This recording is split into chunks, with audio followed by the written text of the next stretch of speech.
3절부터 21일까지 제가 먼저 읽겠습니다. 또 너희가 열심으로 선을 행하면 누가 너희를 해하리요?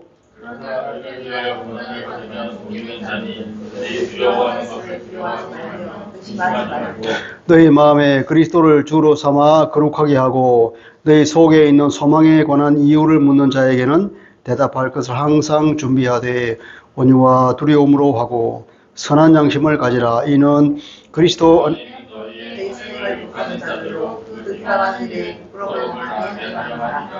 선을 행함으로 고난받는 것이 하나님의 뜻일진데 악을 행함으로 고난받는 것보다 나으니라. 그래서 한 번에 죄를 지하여 이로써 귀한 자를 대신하셨으니 이는 우리를 하나님 앞에서 인도하려 하십니다. 육체로는 죽임을 당하시고 영으로는 살리심을 받으셨으니 그가 또한 영으로 가서 옥에 있는 영들에게 선포하시니라. 그들은 전에 노아의 날 강물을 준비할 동안 하나님이 오래 참고 기다리시기에 걱정하지 아니하셨느니라. 강비에서 물로 말미암아 본을 얻은 자가 몇 명뿐이니 더욱 많으니라. 물은 예수 그리스도께서 부활하심으로 말미암아 이제 너희를 구원하는 피온이 곧 세례라. 이는 육체에 들어온 것을 제하여 버림이 아니요 하나님을 향한 선한 양심의 강군이라.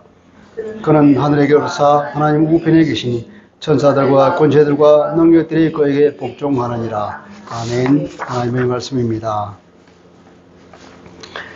여러분, 신앙생활을 하는 것이 참 어렵죠. 우리는 교회만 사는 것이 아니라, 가정만 사는 것이 아니라 사회생활을 다 하거든요. 직장생활을 하고 사업을 하고 사람을 만나며 또 친구들도 만납니다. 다양한 사람을 만나고 다양한 어떤 조직과 어떤 단체 생활을 하죠. 그런데 우리가 교회에서 예배를 드릴 때와 사회에 나가서 예수 믿지 않는 사람들을 만나서 생활할 때 그 생활 패턴이 우리가 달라야 할까요? 같아야 할까요? 사회생활은 교회생활하고 다르기 때문에 교회에서는 교회에서 교회 생활을 하고 사회에 나가면 사회생활을 해야 된다. 이렇게 생각하는 사람이 있겠죠, 그죠? 그리고 또 융통성이 있어야 된다고 하잖아요. 그게 융통성 없이 꽉 막히가 사회생활 하면서 그렇게 하냐. 술도 한 방울 안 마시고. 물론 술 마시는 것이 나쁜 것이 아니에요. 술 취하는 것이 문제지. 근데 우리가 이제, 한국은 술을 마시지 마라, 담배를 마시지 마라 하는 것이 이제 하나의 그 전통처럼 내려오고 있는데 사실은 성경에는 술 마시지 말아라, 담배 피우지 말아라 이런 얘기 없는 거예요. 술 취하지 말아라 하는 얘기는 있지만, 독주를 마시지 말라. 그런 경고의 말은 많이 있지만, 어쨌든 술이라고 하는 것은 중독성이 있고, 술을 마시면 우리가 정신이 달라지기 때문에 굉장히 그렇겠지만, 담배는 어떻습니까? 담배는 전혀 정신에 이상을 미치는 거 아니잖아요. 그렇지만 우리가 처음에 선교사 한국에 와서 한국 사회를 보니까 너무 담배 피고 술 마시고 노름하고 이런 것이 찌들어 있더라고요. 그것을 계몽 활동을 하는 의미에서 술과 담배를 하지 말자 해서 한국 교회의 좋은 전통으로 내려오고 있지만 사실은 이제 우리가 성경 안에서 융통성을 잘 발휘를 해야죠. 그렇지만 융통성을 발휘한다고 해서 우리가 교회에 다르고 사회에 다르고 이러면 안 되는 거예요. 그죠? 안 되는 거예요. 자, 오늘 이 말씀은 사실은 베드로전서 2장에 나와 있는 주제와 똑같은 거예요. 베드로 2장 18절부터 25절에 보면 부당한 고난을 당할 때 어떻게 해라 그랬습니까? 부당한 고난을 당할 때 그리스도인들은 참아라 그랬잖아요. 참고 견디라. 주님의 예를 들었습니다. 주님도 십자가를 지며 참고 견뎠다. 그 말할 수 없는 그 고통과 그 모욕을 당했음에도 불구하고 함께 대항하려고 그들을 또 협박하고 너 그러면 죽어? 내가 가만 안 둘 거야? 이런 말 절대 안 하셨다는 거예요. 고스란히 그대로 다 순종하면서 하나님께 다 맡겨보는 거예요. 그래서 뭐냐면은 하나님을 바라봄으로 견디라 그렇게 말했죠. 그러면 하나님 앞에 칭찬을 받는다 그러니까 이것이 부당한 고난을 당하더라도 참고 견디면 하나님의 상급이 있다는 거예요. 하나님의 칭찬이 있다고 그랬으니까. 오늘 3장에서도 동일한 말씀을 하고 있습니다. 여기서 말하고 있는 것은 2장에서 말하고 있는 것보다도 어떻게 보면 진일보한 거예요. 한 걸음 더 나아가서 더 깊어진 말씀을 전하는데, 그만큼 이게 이 그리스도인들이 세상에서 당하는 이 고난이 중요하다는 거예요. 고난의 의미가 굉장한 중요한 의미가 있기 때문에 이 고난을 우리가 잘 해석하고 고난에 대한 우리의 이 태도와 어떻게 이것을 이길 것인가를 잘 알아야 되는 거예요. 하나님 이게 대해서 어떻게 말씀하시는가. 오늘 그래서 베드로 사도께서 다시 말씀하시기 때문에 우리도 다시 그것을 듣도록 하겠습니다. 첫째, 이 말씀은 의연한 신앙생활을 하라는 권고를 드립니다. 의연한 신앙생활. 세상에서 어떠한 고난을 당하더라도, 세상에다 어떤 비난을 받는다 하더라도 우리는 굳건히 의연하게 주님을 깊이 믿고 예수 믿는 사람으로서의 정체성을 분명히 가지고 예수 믿는 사람한테 향기를 뿜으면서 그렇게 살아야 하는 거예요. 13절 그렇게 말하죠. 너희가 열심으로 선을 행하면 누가 너희를 해하리요? 열심으로 온 선한 행위를 한다 그러면 해할 자가 없다 그러는 거예요. 진짜로 없을까요?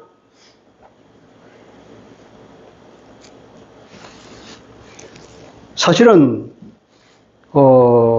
앞에 2장에서 보면은 2장 19절로부터 21절까지 보면 그런 말을 하고 있습니다.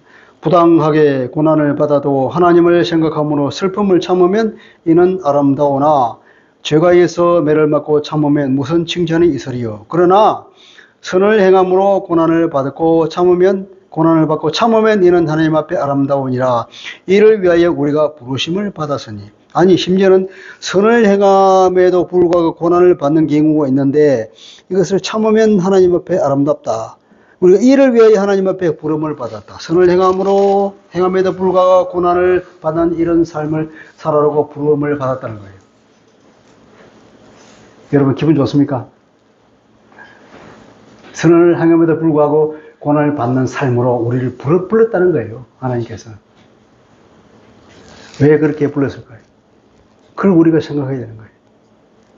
그것을 통해서 우리가 이 땅에서 정인된 삶을 살고 하나님의 나라를 보여주고 하나님 자녀로서의 삶을 그들에게 보여주는 의미가 있는 겁니다. 선행을 한다고 하는 것은, 의롭게 산다고 하는 것은 그리스도인의 정체성에 나오는 기본 중의 기본입니다. 그죠? 주님께서 선하시고 공의로우시고 사랑에 말하셨잖아요. 하나님도 그러셨고. 그러니까 그리스도인들은 마찬가지로 하나님을 닮아가고 주님을 닮아가야 되는데, 그 그리스도인의 정체성의 그 핵심 중의 핵심이 바로 선행과 의로움이라는 겁니다. 그래서 우리는 어떠한 경우에도 세상 사람들과 동화되어서는 안 됩니다.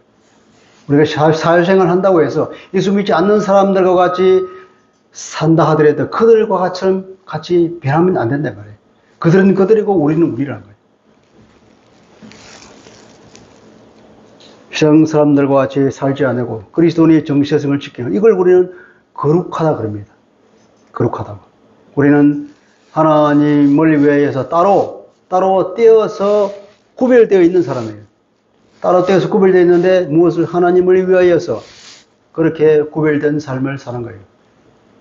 그것이 거룩하다는 것입니다. 우리는 삶의 원리가 세상과는 정반대인 경우가 많습니다. 그게 대부분 그렇습니다. 세상은 그런데 그리스도인을 미워해서 박해를 가하죠.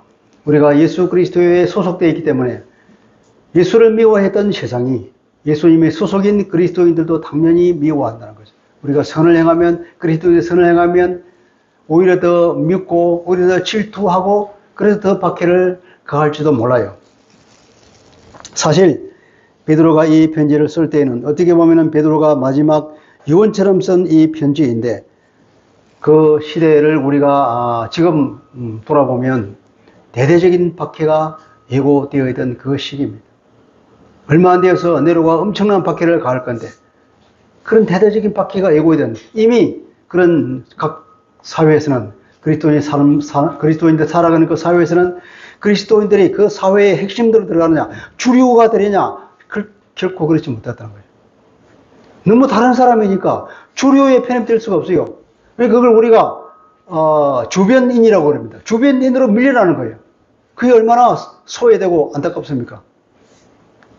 나도 저기 주류에 속하고 싶은데 계속 사람들이 밀어내는 거죠.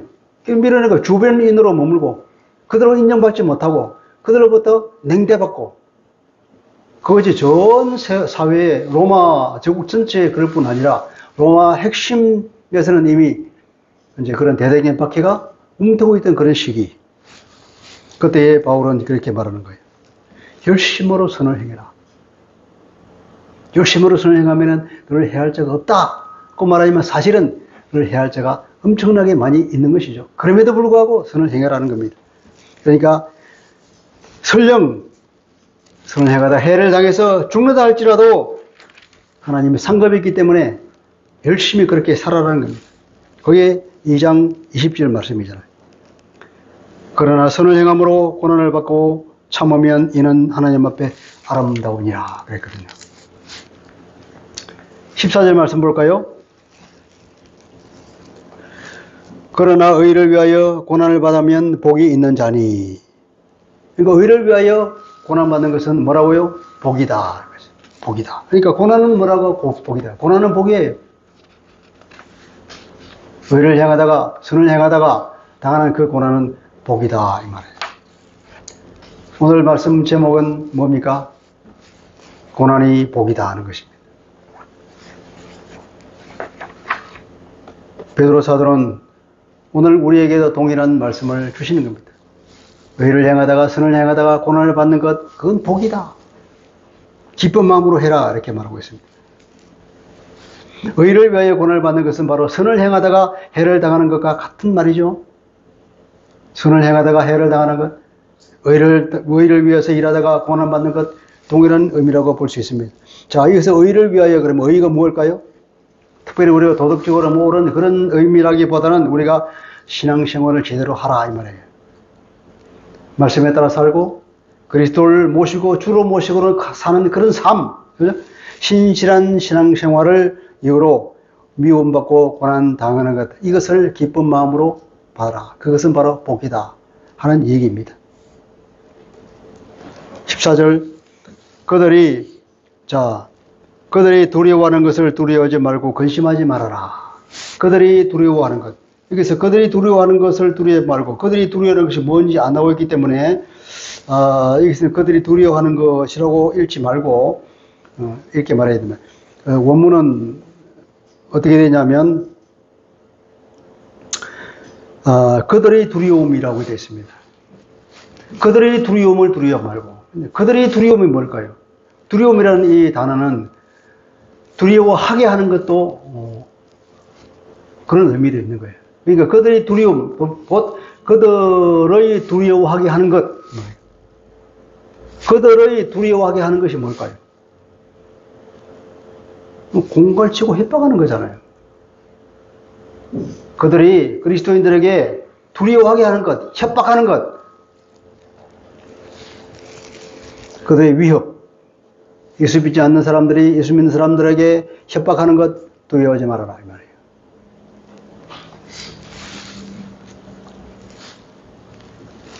(15절) 볼까요? 너희 마음에 그리스도를 주로 삼아 거룩하게 하고 너희 속에 있는 소망에 원한 이유를 묻는 자에게 대답할 것을 항상 준비하되 온유와 두려움으로 하고 그랬죠. 이것은 무슨 말이냐면은 굳건한 신앙생활을 하라는 말이에요. 굳건하게 한치의 흔들림도 없이 예수 믿는 그 믿음을 굳게 잡고 두려움 없이 살아가라 이 말이에요. 사회에게 냉대나 극심한 핍박 앞에서도 그리스도인들의 정체성을 굳게 지키고 살아가라 하는 말입니다. 마음에 그리스도를 주로 모시고 그분을 거룩하다 하며 핍박자가 아니라 주님을 두려워하라는 그 말씀, 이것은 사실은 이사야 8장 12절 13절에서 따온 말씀이에요. 그 말씀을 읽어드릴게요. 이사야 8장 12절 후반절부터 13절까지인데요. 그들이 두려워하는 것을 너희는 두려워하지 말며 놀라지 말며 만군의 여호와 그를 너희가 거룩하다 하고 그를 너희가 두려워하며 무서워할 자로 삼아라. 이사야는 하나님을 만난 적이 있습니다. 너무너무 거룩한 하나님을 보고 이 사람은 엎드려서 일어나지 못했습니다. 그렇게 하는 말이, 천사들이 하는 말이 거룩하다, 거룩하다, 거룩하다. 그 말밖에 할 게 없는 거예요. 계시록에도 이 동일한 장면이 나오죠. 요한이 하나님이 계신 그 보좌를 봤는데 천사들이 하는 말이 거룩하다, 거룩하다, 그 말밖에 할 수 없는 그 순간 보는, 그 장면을 보는 순간 그냥 엎드릴 수밖에 없는 거예요. 납작 죽은 듯이 있는 것. 그래서 이사야는 하나님을 그렇게 배웠기 때문에 하나님을 표현할 때 이 사람 특이한 표현을 쓰는데 이스라엘의 거룩하시니 그렇게 표현합니다. 이스라엘은 늘 하나님을 표현할 때 이스라엘의 거룩하시니 말이에요. 베드로는 바로 이 말을 따와서 조금 변형시켜서 우리 주님을 그런 거룩하신 분으로 본다 이 말이에요. 여러분, 우리가 믿는 우리를 위해서 십자가에 죽으신 그분이 그렇게 거룩하신 분입니까? 범접할 수 없는 그런 거룩 속에 쌓여 있습니까? 그런 영광 가운데 있다는 것을 우리가 기억하시고 그분에 대한 그 인식을 끊으려고 가지고 있으라 말이에요. 내가 믿는 이분이 어떤 분인가? 지극한 거룩 속에 있는 하나님의 영광 가운데 있는 지금 하나님 우편에 앉아 계신 그분이라 이 말이에요. 그것을 기억하라 하는 거죠. 너는 그 예수를 주로 모시고 있다는 거예요. 그죠?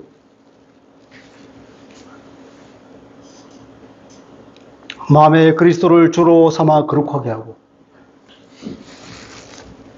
마음에 그리스도를 주로 삼아 거룩하게 하고 이걸 달리 번역하면 주 그리스도를 우리 주 예수 그리스도를 그 마음에 거룩하게 여겨라 이 말이에요. 여러분이 10년 가운데 예수 그리스도가 계시죠?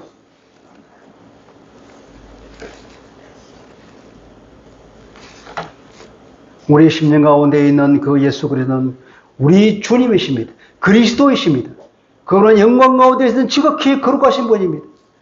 우리 10년 가운데 있는 그분은 그렇게 지극히 영광 가운데 있는 거룩하신 분임을 우리가 인식한다면 주님이 우리에게 주신 그 말씀대로 살지 않겠습니까? 그분을 우리가 두려워하지 않겠습니까? 그분을 무서워하지 않겠습니까? 그 말이에요. 베드로는 바로 그 얘기를 하고 있는 것입니다.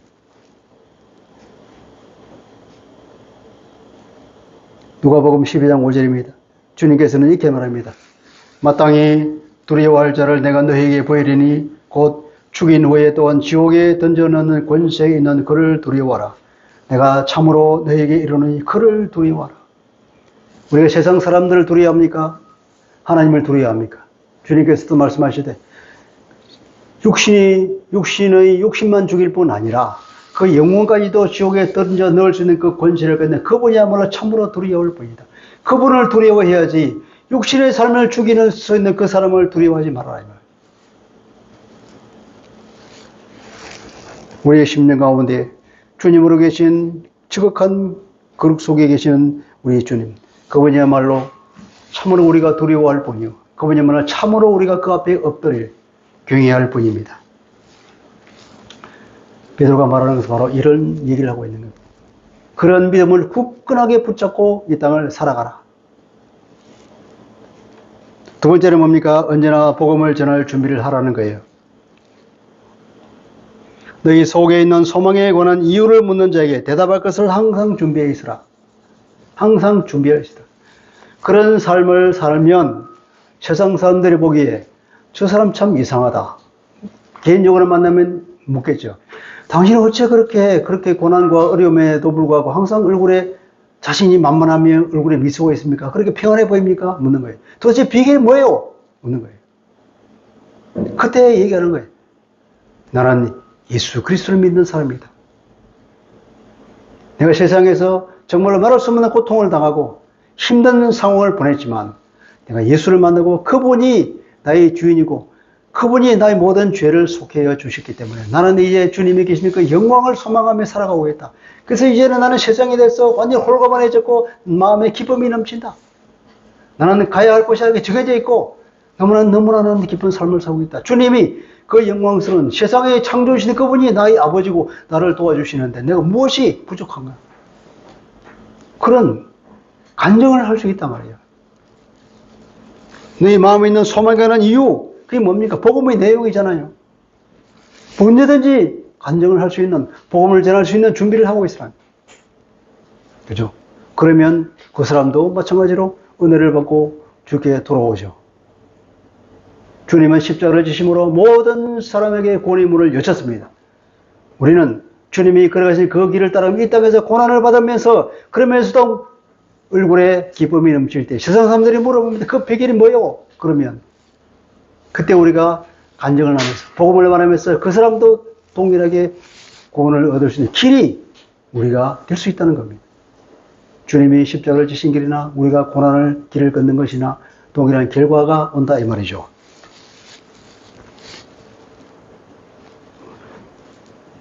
그런데 이것을 또 온유와 두려움으로 하라 그랬습니다. 그렇게 말할 때 교만한 게 말하지 말고 평온한 마음으로 온유한 마음으로 하라 이 말이에요. 그리고 두려움을 하는 것은 하나님을 경외하는 마음으로 하라 이 말이에요. 경건한 마음으로 온유한 마음으로. 온유라고 하는 말이 온이라고 따뜻하고 온자고 유는 부드러울 잖아요. 사람이 따뜻하고 부드러운 거예요. 어떨 때 사람이 따뜻하고 부드러울까요?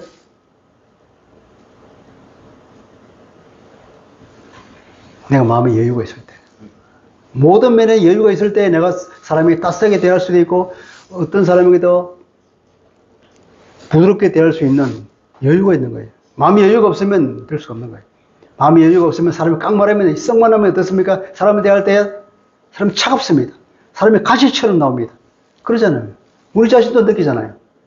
내가 마음이 바쁠 때 사람 만나면 왠지 모르게 이렇게 우리가 뭐라 그러지 그걸 까칠하다 그러죠. 왜 이렇게 까칠하냐 그러잖아요. 하나님에 대한 이 신뢰가 쌓이면 우리가 믿음에 깊어지면 어떻습니까? 마음의 여유가 생기니까 부드러워져요. 따뜻하게 대할 수 있죠. 그 말이에요. 그리고 하나님을 경외하는 그런 마음으로 그러니까 어떤 감정적인 것을 배제하고 객관적이고 차분하게 사람들을 대하면서 그런 간증을 하는 사람이 되어라 이 말이에요. 그것이 뭡니까? 굳건한 신앙생활을 하는 거잖아요. 어떤 경우도 흔들리지 아니하며 어떤 경우도 침착함을 유지하고 주님을 굳게 붙잡고 그 신뢰 가운데에서 기쁜 마음으로 걸어가는 그 굳건한 신앙생활. 베드로 사도는 우리에게 그것을 권고하고 있습니다. 그리고 선한 양심을 가져라 그랬죠. 주님께서 말씀하시기를 선한 사람이 누가 있냐? 하나님 외에는 선한 분이 없다. 주님께서 말씀하시죠. 모든 사람은 아담 이후에 그 심령이 타락해서 하나님의 형상이 파괴되어서 선한 것이 없긴 하지만 그런 의미에서 우리가 주님께서 말씀하시기를 여기서 선한 양심을 가지라는 것 우리가 예수 믿고 이제는 그 하나님 형상 회복된 사람으로서 그런 선한 양심을 회복하고 선을 행하며 살아라는 그런 얘기입니다. 이것은 종말의 신앙을 말하고 있습니다. 믿는 자의 모습을 보이라는 것이요 회복된 양심을 보이라는 것입니다. 자 16절에 선한 양심을 가져라 이런 그리스도 안에 있는 너희의 선행을 욕하는 자들로 그 비방하는 일에 부끄러움을 당하게 하려 함이라. 이게 무슨 말이냐 하면 선한 양심을 가져라 이는 하는 거예요. 이는 그 결론은 그 결과 이 말이에요. 영어로 말하면 so that 말이에요. so that. 그러면 그 결과가 어떻게 됩니까? 그 결과가 그리스도 안에 있는 너희의 선행을 세상 사람들이 비방하고 욕을 한다고 할지라도 말세에 마지막 때 종말의 때에 하나님이 심판하는 그 때가 오면 자기들이 그 비방했다는 그 일 때문에 오히려 부끄러움을 당해야 될 것이다 이 말이에요. 이해됐죠 이제? 이 말은 그렇게 이런 굳건한 믿음의 생활을 하고 선한 양심을 가지고 사람을 대하면 어떤 일이 생긴다고요? 그러면 내 그리스도인들을 비난하던 그 사람들이 주님이 오시는 그날 심판하는 그날 여기서 부끄러움을 당한다고 하는 것도 구약적 용어예요. 부끄러움을 당한다는 것은 마지막 심판의 때에 하나님의 심판을 피하지 못하는 그것을 부끄러움을 당한다는 거예요. 이건 사실은 무서운 말이에요. 종말의 때에 주님이 오시잖아요. 주님 오신 그때 이제는 어떤 주로 오신다고 그랬죠? 이제 구원주로 오시는 것이 아니라 이제는 심판주로 오시는 거예요. 무시무시한 심판을 하기 위해서 오시는 거예요. 그때는 어떻게 됩니까? 온 땅에 심판당하는데 누가 심판을 면하겠습니까? 심판을 명하는 소수를 빼고는 모든 사람이 심판을 당할 건데 그 심판 당하는 것을 부끄러움을 당한다는 거예요. 그러니까 우리가 어떤 삶을 종말의 신앙을 살아요. 종말의 이슬 그 마지막 심판과 구원을 생각하면서 지금 이때는 이것은 아무것도 아니라는 생각을 가지고 있다는 거죠. 지금 세상 사람들 나를 핍박한다 해. 때가 돼보지. 그때가 그런가. 심판이 있잖아. 그때 나는 영광 가운데 들어갈 것이고 그들은 심판 가운데 떨어질 것이라는 걸 생각하면서 능히 이것을 견딜 수 있는 힘이 생기다는 거죠. 그죠? 종말적인 신앙을 살아라 이 말이에요. 굳건한 신앙생활, 종말적인 신앙. 자, 우리 17절 볼까요? 17절 보면 이것도 사실은 원문에는 빠져있지만 왜냐하면이라는 말이 들어있습니다. 선을 행함으로 고난받는 것이 하나님의 뜻일지인데 악을 행함으로 고난받는 것보다는 아니라. 이것은 하나님의 뜻이기 때문에 그랬다는 거예요. 앞에서도 우리가 2장에 때 그랬잖아요. 선을 행함으로도 불구하고 고난받는 것 하나님은 그렇게 불렀다 그랬잖아요. 하나님의 뜻이는 거예요. 이것도 마찬가지로 그것이 하나님의 뜻일지인데 선을 행함으로도 고난을 받는 것 만약에 그것이 하나님의 뜻이면 어떡할 건데 말이에요. 그러면 악을 행하다가 고난받는 것보다 낫다 이거죠. 원래 세상은 그런 거예요. 세상은 우리가 악행을 합니다. 그러면 그 당연한 보응으로 우리가 해를 당하게 되어 있잖아요. 정부의 징벌을 받을 거니까. 근데 선을 행하다고 선을 행해도 어떻습니까? 하나님의 자녀들은 해를 당할 수가 있습니다. 그것이 세상입니다. 그러나 우리가 선을 행한다고 항상 해를 당하는 건 아니지만 해를 당할 수가 있다는 거예요. 그때는 어떻게 하냐면 그것은 하나님이 특별히 허락하신 거죠. 하나님이 특별히 허락하신 거예요. 그러니까 뭡니까? 하나님의 뜻이 있다는 거예요. 그것이 하나님의 뜻이라면 그렇게 당하는 것이 하나님께서 의도하시는 어떤 우리가 이해하지 못하는 의도가 하나님의 뜻이 있다 그러면 그건 당연히 기쁜 마음으로 받으라는 거예요.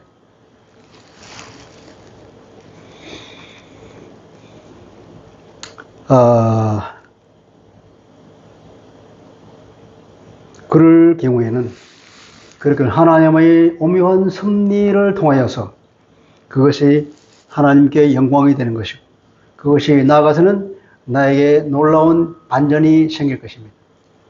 여러분 믿으세요?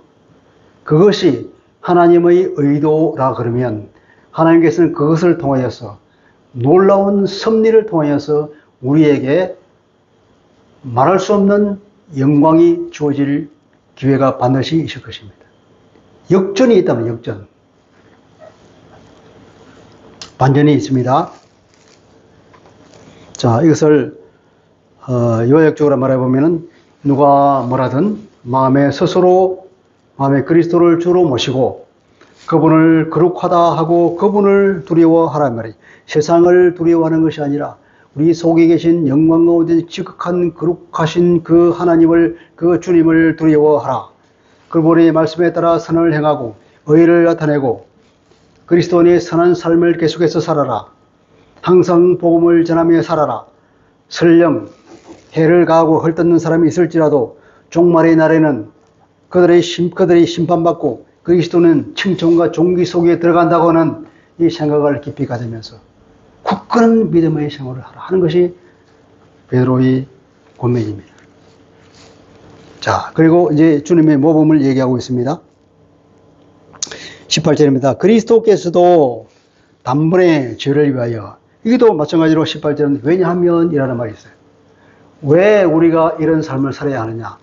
예수 그리스도께서 모범을 보였거든 이 말이에요. 베드로의 사도에. 왜냐하면 예수 그리스도께서도 그분도 또한 이러한 일을 당하셨다 이 말이에요. 그리스도께서 모범을 보였다는 건데 단번에 죄를 위하여 죽으사 그랬죠. 죽으사 그랬는데 이것은 죽었다고 했는데 원래의 원문은 죽었다가 아니라 고난을 당했다는 거예요. 고난을 당했다. 여러분 고난의 최고 절정의 고난이 뭐겠습니까? 죽는 거죠. 그래서 죽었다는 것도 틀린 말은 아니지만 일단 이 원문은 고난을 당했다. 그리스도의 고난을 말하기 때문에 예수님의 고난을 얘기해서 그렇게 대꾸적으로 말하기 위해서 고난이라는 단어를 쓴 겁니다. 주님께서도 극심한 고난을 당한 적이 있다. 십자가에 달려 죽는 고난을 당했다 이 말이에요. 여러분 고난을 당합니까? 주님께서도 극심한 고난을 당했습니다. 이 말이에요. 의인이 불의한 자를 대신해서 죽었다는 거 아닙니까? 그리고 육체로는 죽임을 당하시고 영으로는 살리심을 받았다 그랬죠. 그런데 영과 육을 대비시켜서 보고 있잖아요. 그죠? 그분은 육체로는 죽임을 당했고 영으로는 살리심을 받았다. 극심한 고난, 죽음이라는 고난을 당한 그 결과는 뭡니까? 한마디로 말하면 육신으로는 죽었는데 아니 영으로는 살아나셨다는 거예요. 주님께서 부활하셨잖아요. 그러면 주님의 발자취를 따르는 여러분들은 이 세상에 고난을 받을 때 어떨 거냐? 비록 고난을 받지만 영으로는 말할 수 없는 영광 가운데 들어갈 것이라는 그 말을 하고 있는 겁니다. 육체의 삶이 전부가 아니라는 거예요. 그리고 뭡니까? 또한 그가 영으로 살림을 받았으니까 이제 영으로 가서 옥에 있는 영들에게도 선포했다. 그러면 옥에 있는 영들을 선포했다. 무엇을 선포했는지는 목적어가 없습니다. 그런데 이걸 가지고 이제 가톨릭에서는 예수께서 무덤 가운데 있을 그때에 지옥에 들어가서 복음을 전했다. 그렇게 이제 말하는 근거로 이 얘기를 들고 있습니다. 그러나 복음주의 신학에서는 이제 그렇게 이해를 하지 않습니다. 왜냐하면 여기서 선포했다는 것을 복음을 전했다고 말할 수 없는 것이, 복음을 전하다고 하는 것은 이 당시에 특별한 단어가 있단 말이에요. 그 단어가 뭐냐, 요한겔리조 혹은 요한겔리조마이라고 하는 그런 특별한 단어가 있었어요. 복음을 전하다, 좋은 소식을 전하다. 그런데 만약에 주님께서 옥에 들어가서 죽어있는 영들에게 그 복음을 전했다 그러면 이 단어를 썼을 것인데 이 단어를 쓰지 않다. 그냥 선포했다. 캐리스오라는 단어를 쓴 것은 복음을 전했다는 의미가 아니라고 우리는 보는 거죠. 그래서 그것은 그럼 뭘 선포했을까? 그것은 그리스도의 부활과 그리스도 승리를 온 우주에 빠짐없이 선포한 것일 것이다. 하늘에 있는 영들에게뿐 아니라 땅 아래에 있는 지옥에까지 내려가서 예수 그리스도의 그 완전한 승리와 주님의 부활을 만천하에 온 세계 곳곳에 온 우주에 빠짐없이 다 선포하신 것이다. 그렇게 이해를 합니다. 또 죽은 자들에게는 복음이 전파될 수 없다고 하는 그런 생각을 가지고 있죠. 누가복음 16장 26절에 보면은 그 얘기했잖아요. 그 죽은 나사로 얘기가 나오죠. 거기 보면은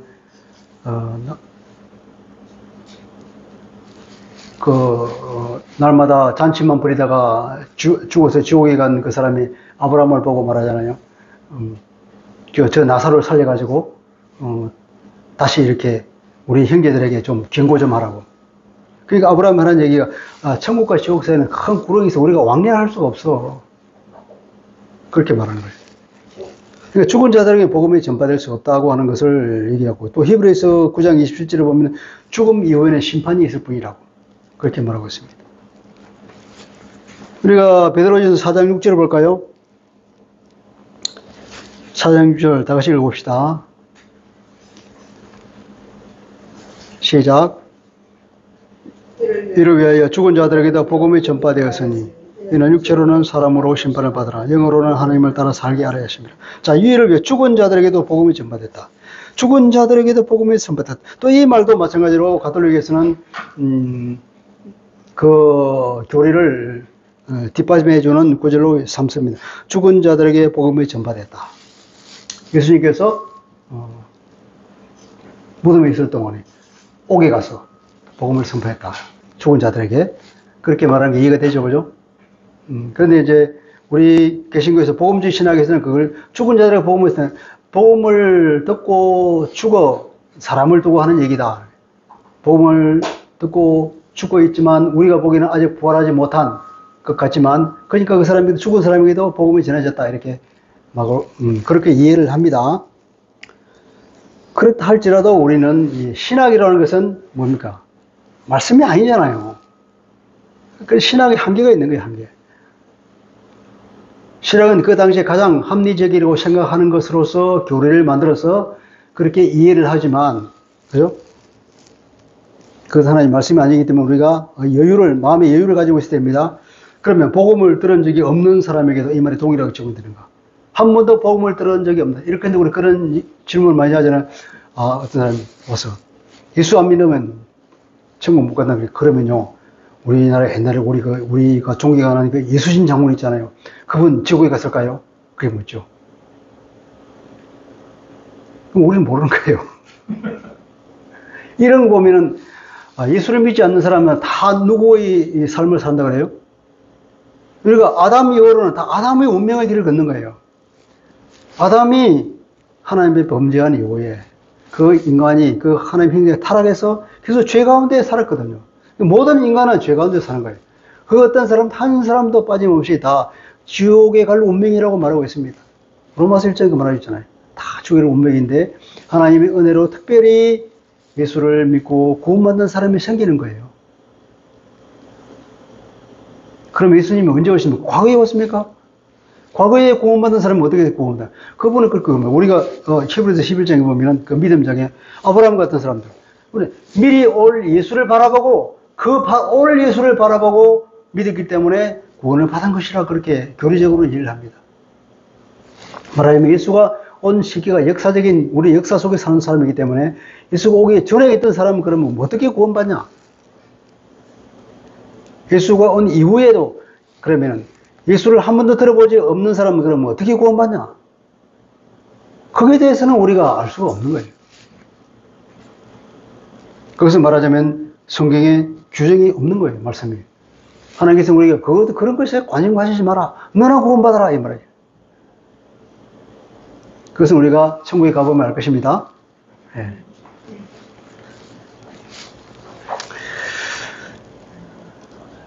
(20절) (21절입니다) 옥에 있는 영들이 누구냐 하면 그들은 전에 노아의 날 방주를 준비할 동안에 하나님이 오래 참고 기다리실 때에 하나님이 세상을 심판하지 않고 오래 기다려서 노아로 하여금 방주를 짓고 하나님의 말씀을 들으라고 기다렸는데 끝내 그들은 하나님의 말씀을 거부하고 노아를 비웃기만 하고 그러다가 홍수대에 다 실려 죽었잖아요.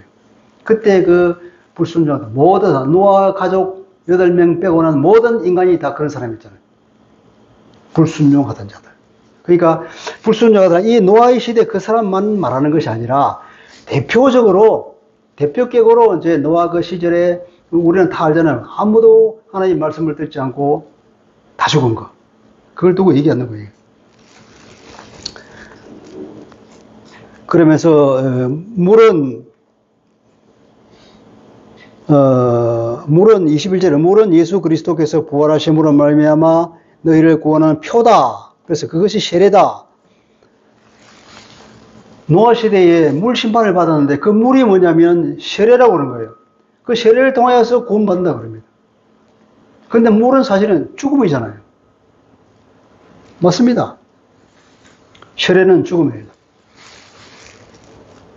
로마서나 이런 걸 보면은 사도 바울이 우리에게 말하기에 세례는 죽음이라는. 우리가 세례를 받는 것은 뭐냐? 세례를 받음으로 죽음 속으로 들어갔다는 거예요. 세례를 받음으로 주 예수 그리스도 안에 들어갔다는 거예요. 우리가 세례 받아서 주님 안으로 들어가서 주님과 함께 죽고 함께 땅에 묻혀버린 거예요. 그리고 주님과 함께 부활해서 새로운 생명을 얻는 거죠. 세례는 말하자면 죽음입니다. 옛사람의 죽음. 그러니까 물을 뚫고 구원을 얻은 노아의 가족들이나 세례라는 죽음을 뚫고 구원을 받은 오늘날의 그리스도인이나 동일한 그림이라 이 말이에요. 그러니까 그 노아의 방주라고 하는 것은 지금 이 시대의 세례를 예표하는 것이라고 이해할 수 있는 거죠. 바울은 홍해를 건넌 사건도 마찬가지로 세례를 받는 것으로 그런 상징이라고 말하고 있죠. 홍해를 건널 때 그 물이잖아요. 물을 뚫고 살아났잖아요. 근데 그들을 추격해 왔던 애굽 사람들은 어떻게 합니까? 다시 물이 원상복귀되는 거는 물에 다 빠져 죽었잖아요. 물이란 죽음을 거예요. 죽음. 그 죽음을 뚫고 살아나느냐, 죽음 안에 그 물 속에서 빠져 죽느냐, 그 차이예요. 하나님 은혜로 살아나느냐, 그 죽느냐.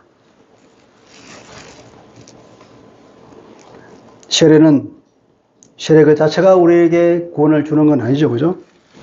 물은 예수 그리스도께서 부활하심으로 말미암아 너희를 구원하는. 우리가 구원은 예수 그리스도의 부활 때문에 우리가 구원을 받는 것, 세례 때문에 구원을 받는 것이 아니라, 이 세례는 뭐라 그럽니까? 육체에 들어온 것을 씻어내는 것이 아니라 하나님을 향한 선한 양심의 강구다.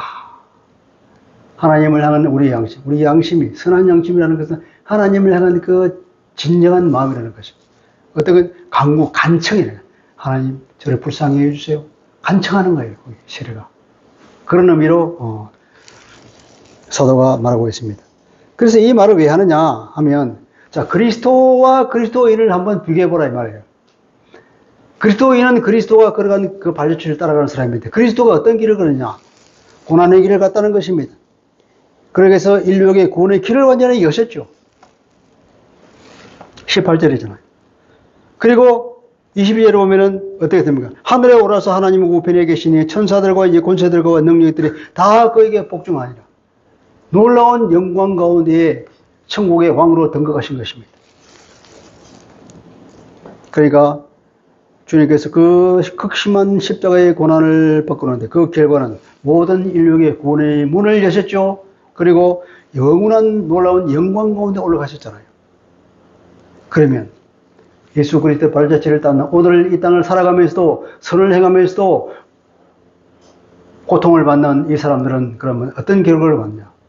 주님께서 모든 인류에게 구원의 문을 열어주셨듯이 그런 고난의 길을 걸어가는 사람들은 그 간증을 통하여서 많은 사람이 주께로 돌아오게 하는 결과를 만들 뿐 아니라 또 우리가 죽고 나면 말할 수 없는 하나님의 하늘나라의 영광 가운데 들어가잖아요. 주님께서 그러신 것과 동일한, 규모는 작지만 동일하다 이 말이에요. 장차 받을 영광, 부끄러움을 당하지 아니하고 하늘 영광에 들어가는 놀라운 은혜가 있다는 것을 우리에게 보여주고 있습니다. 자, 말씀을 정리해 볼까요? 2장에서는 그죠? 2장은 억울한 고난을 참을 수 있는 비결이 하나님을 바라보라 그랬어요. 하나님을 생각하는 것이 고난을 이길 수 있는 비결이라고 했습니다. 2장 19절에 부당하게 고난을 받아도 하나님을 생각함으로 슬픔을 참으면 이는 아름답다. 그래서 3장에서는 그 비결이 뭐라고 그랬습니까? 3장에 그 비결이 15장에 뭐라 너희 마음에 그리스도를 주로 삼아 거룩하게 하고 우리 심령 가운데 그리스도를 모시고 그분을 제대로 인식하는 거예요. 얼마나 그분이 영광스러운 분인지, 얼마나 거룩 속에 빠져 있는 분인지, 쌓여 있는 분인지, 그분이 얼마나 두렵고 놀라운 분인지를 우리가 인식하는 것입니다. 그것을 우리가 깊이 묵상할 때 우리에게 힘이 나옵니다. 그래서 우리는 굳건한 믿음의 생활, 의연한 믿음의 생활을 하라고 합니다. 그런 믿음의 생활, 우리가 선행을 해가고 우리 마음에 있는 소망의 이유를 준비하고 그리고 온유하게 하나님을 경외하는 마음으로 선한 영심을 가지고 이것이 뭡니까? 그리스도인이 가질 마음의 준비잖아요. 그런 삶을 꾸준히 살아나가라 이 말이에요. 그리고 의를 위해 받는 고난은 복이다 하는 인식이 있어야 됩니다. 믿음 생활하다가 받는 고난은 복이라는 것입니다. 주님께서도 고난 후에 부활하시고 성취하시고 영광의 자리에 앉으신 것처럼 우리도 하늘 영광에 들어간다 이 말이에요. 주님의 고난은 인류에게 구원의 문을 여셨고 우리의 고난도 하나님의 섭리를 거쳐서 전도의 도구가 됩니다. 그리고 그것은 이 복이라는 것은 현세의 복이라기보다는 내세의 복이라고 봐야 됩니다. 우리가 이 복을 받고 돈을 많이 벌고 자녀가 성공하고 그런 의미가 아니라 그런 것들은 다 없어지기 때문에 주님께서는 있어도 좋고 없어도 좋고 그런 것에 목매지 마라 그렇게 말하죠. 내세의 복을 생각해야 돼요. 천국에 들어가는 것, 하늘나라의 영광에 들어가는 그것이야말로 가장 값진 것이고 영원한 거잖아요. 여러분 다시 처음으로 돌아가서 우리가 사회생활을 하면서 우리가 믿음 때문에 어떤 불이익을 당한 적이 있습니까? 그것은 복입니다. 네. 우리는 마땅히 주님을 거룩하다고 하고 주님을 두려워하고 세상 사람을 두려워하지 말아야 합니다. 네. 여러분 혹시 고난을 겪은 사람이 있습니까? 혹은 고난을 겪고 있는 사람이 있습니까? 그 고난은 전도의 도구가 될 것입니다. 미래에 이로 인해서 하나님의 칭찬을 받는 놀라운 계기가 될 것입니다. 그래서 고난이 복이다 하는 것이에요. 그래서 우리는 이 베드로 사도의 권고를 듣고 이제 의연하게, 묵묵하게, 그러나 즐겁게 그리스도의 삶을 충실하게 살아냅시다. 기도할게요. 걸어가신 아버지, 오늘은 베드로 사도를 통하여서 다시 한번 그리스도인들이 세상에서 받는 고난에 대해서 말하고 있습니다. 우리는 주님이 걸어가신 그 길을 따라가는 작은 그리스도인입니다. 주님께서 극심한 고난, 곧 죽음의 십자가를 지심으로 하나님의 영광 가운데 들어가셨고 모든 인류의 구원의 문을 여셨습니다. 마찬가지로 그리고 주님을 우리의 심령 가운데 깊이 모시고 우리 다른 어떤 것도 아닌 주님을 두려워하며 주님을 경외하고 믿음의 생활을 하는 삶으로 비록 우리가 고통 가운데 있다 할지라도 그것이 많은 사람에게 전도의 도구가 될 것이고 종국적으로 우리는 하늘나라의 영광 가운데 들어갈 것임을 믿고 우리가 이 세상 가운데에서 고난이 곧 복이라는 생각을 가지고 굳건히 그 어떤 사단의 공격에도 불구하고 뚜벅뚜벅 걸어서 그것을 헤쳐나가고 돌파해 나가는 믿음의 용사가 되기를 원합니다. 주님 도와주옵소서. 예수 그리스도 이름으로 기도합니다. 아멘.